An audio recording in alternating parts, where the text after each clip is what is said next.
everybody, and welcome to SA Rugby Magazine. I've got the Mark Keohane in the studio. Mark, welcome. Thanks, Ken. Let's chat quickly about Super Rugby Unlocked. Congratulations, Bulls. A blauwe bil eet nie van die vloerhof nie.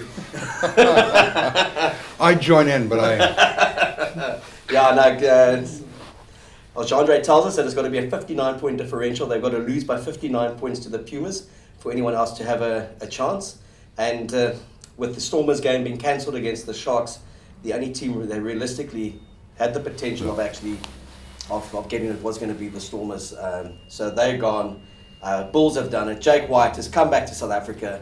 And Jake, in his first tournament, well done. He has unlocked Super Rugby and taken another title. Yeah, well, deservedly so. I mean, right, their exhibition match, they looked pretty good against the Sharks, and they just followed through. I mean, well done, and congratulations to the Boogle fans. And it's number 4. Scott Robertson told the people when they won their New Zealand one, he said it's number 4. The Bulls can say it's number 4. I can't see Jake breakdancing now. I'd love to, but I don't see it. No. I could see him stumbling a bit after a few brandies, but not breakdancing. Mark, one question with the Super Rugby, which I think is, what's with the giving everybody ties? Because I think that absconds, that lets people away with responsibility. If your players are out, they're professional athletes, they're professionals. Look, it's been a terrible year, but if your players are out and they can't, and they keep coming back with COVID, or that team should get penalised and dock the points. Not the team that hasn't broken the protocols and have kept them. Yeah, well, it's interesting. Our system, if there was going to be a COVID cancellation, it's 2 points each, and it's as if it's a draw, and they move on. If you look at... So the Blue Bulls really stole.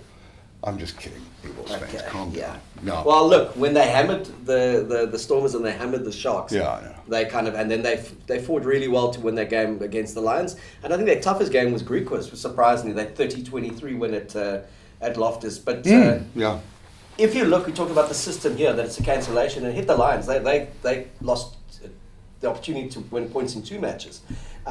Cheetahs lost a bit of momentum when that game against the Lions at Ellis Park that was called off on the morning of the game. Because of the Lions players. They should all the Lions players, so they should have forfeited. If it was the Autumn Nations Cup, which I like, they would have gotten 28-0 forfeiture win. Plus a bonus point. Yeah. So that means that Italy, for example, have now got a 28-0 win against Fiji. It's their greatest win in their rugby history. And a South African coach.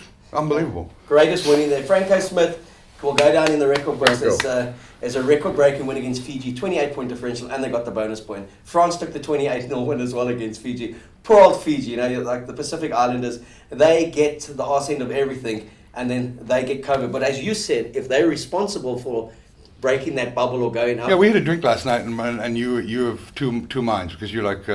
and I was like, no, if they're professional athletes, they were flown in a few weeks ago. The bubbles, it worked in America, because in the NBA, there's a bubble, and there wasn't one case of COVID. You can't put rugby teams and soccer teams in a bubble, but there is protocols that they have to follow. And the amount of, in a country that doesn't really have a high infection rate, like America does. I mean, it's amazing me how many infections there have been in terms of interruptions to Super Rugby. Well, after my 8th Jägermeister in 5 minutes, you had a very convincing argument. I wasn't going to argue with you. So, and the way you explained it makes sense. When I thought about it, when I woke up in the early hours this morning, he's got a point. 28-0, it should have been, they should have forfeited. And because it goes back to, Yuri put out a statement early in the week to say, this is another reminder, each team needs to be responsible, which is what the president of the country is saying to each individual. Be responsible, because we're the ones who are going to determine the extent of it, as individuals. So those players need to know they should have been in some form of bubble. And right now, there's no responsibilities that's put on anybody. No. It's like tie. Yeah. The team that contracts COVID, unlucky, and it's terrible, but they should be the one penalised, not the team that's healthy and waiting for them. So it's clear and simple for me. I like the Autumn Nations rule on that. Cool. These weekend's games are pretty meaningless, eh? Yeah. But let's have a look at what the bookies are saying, because I always like to look at what the bookies tell me as a punter there's no such thing as a meaningless score or meaningless game. That's right, Mark. That's right. You're so right. That insight was brought to you by Money Man. Responsible punter. Yeah, so it's Griquas are playing against the Cheetahs. The Cheetahs. I think the Cheetahs will win that one. But that derby always is quite tight. And the Lions, they can't lose. They've got to bye. Stormers game cancelled with the Sharks. That would have been a good one at an empty Newlands. And I think the Bulls will hammer the Pumas by 25 points. The Bulls, okay. So the bookies are saying about 19.5 points for the, or 19.5, 20 points for the Cheetahs. Okay. I think it'll be closer than that. I think it's going to be a 10-point game for the Cheetahs. Yeah, it's a game I'm staying away from. Yeah. In meaningless games, it's like derby element as well. There, they're just up the road from each other. Oh yes, that's right. Hey, yeah. Yeah.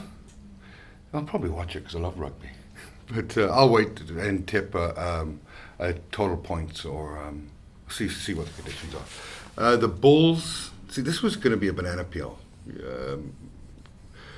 because I think the bookies probably have it around 23.5.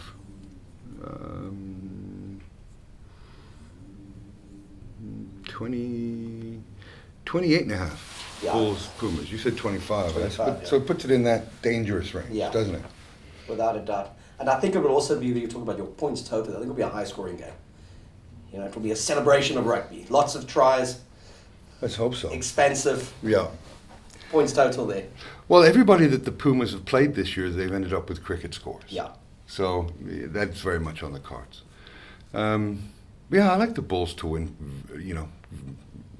by 30 or more. Yeah, and celebrate the Super Rugby Unlocked title in style. Yeah. Only South African team to ever win Super Rugby. They won it on 3 occasions. Oh, the Currie Cup points carry forward. So, of course, sorry, folks, forget what I said. I don't know what I'm talking about. There is some meaningful games. So, yeah, if I had to bet on it, I'd take the 28.5, minus 28, and take the Bulls. And that's where you see that some of the teams that ask for replays, because they're losing points going into the Currie Cup now, with these COVID infections and games being cancelled. Yeah. But there's, so well done to the Bulls. Is there anything on Zelt Murray and the Stormers? Do you can give us some insight into it? Yeah, no, actually, I had a catch up with him earlier this week, just to understand what's going on. So they're still in discussions with these Americans. There is, I believe that they have kind of brought in independent evaluators to take the emotion out of it and to put a proper evaluation there, and then to go back and kind of find some common ground. My feeling hasn't changed. I think the 100 million is undervalued, but I also just don't like the way the business practice has been done from their side. They've done all their talking through the media. For the Americans. Yeah, the Americans. And I think there's quite a distorted view that has been put across at the moment. So he's not making any hasty decisions, but he's also not closing the door on anything as well. So there are discussions with clubs, and I said to him, I'll check in weekly to see, is he going to sell his soul or not? He said he wouldn't be doing that. So Bullet was there with us. Okay. Came and had a nice little introduction.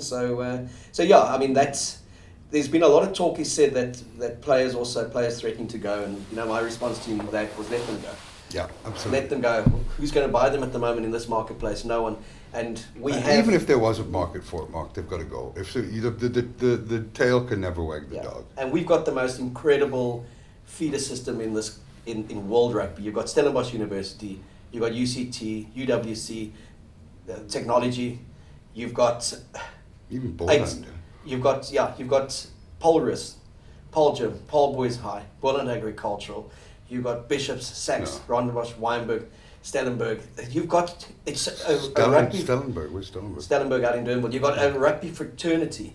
That's endless supply of talent that comes through. So they're not investing in 25 Stormers. They're investing in the Western Cape. Of course. And especially with the team going into the UK next year, potentially into Europe, there's a lot of slanted views being put out there. Look, and to the average Joe on the street, 110 million rand sounds like it's a lot of money. In the business world with Rock Nation and these guys, it's chump change. It is absolutely chump change, and I would be surprised if the valuation isn't at least double. Yeah, they keep on saying that they're just taking control of the professional arm that has no value, but the professional arm has value because of course it does. Because the only single shareholder in the professional arm at the moment is Western Province, who has assets to the value of about 600 million through their property. So if they become the minority shareholder, these guys can dictate everything. Yeah. And people keep on saying they only want 51. 51 is 99, gives you decision making. So Depending on what your shareholder agreement says, but it's too complicated to get into now. But if they got that business for $6 million, it would have been the steal of the century. Yeah. Steal of the century. So as I said to Zal, keep on watching. We'll keep on putting the heat on him, make an informed decision, bringing those independent assessors, and make the decision that works for Western Province in the long run, not potentially for a coach and World Cup winning Springboks that feel if they don't get paid, they're going overseas or they're going elsewhere. Yeah, my advice to Zelt, for what it's worth, would be to watch the movie The Castle. That one scene where he asks him how much the jousting sticks are going for, and just say, tell him he's dreaming. Ridiculous. It's crazy. For $6 million, they are dreaming. Yep, absolutely. So we're in agreement on that. That's good. Thanks, Mark, for coming in, and as always, a pleasure. Thanks, Ken.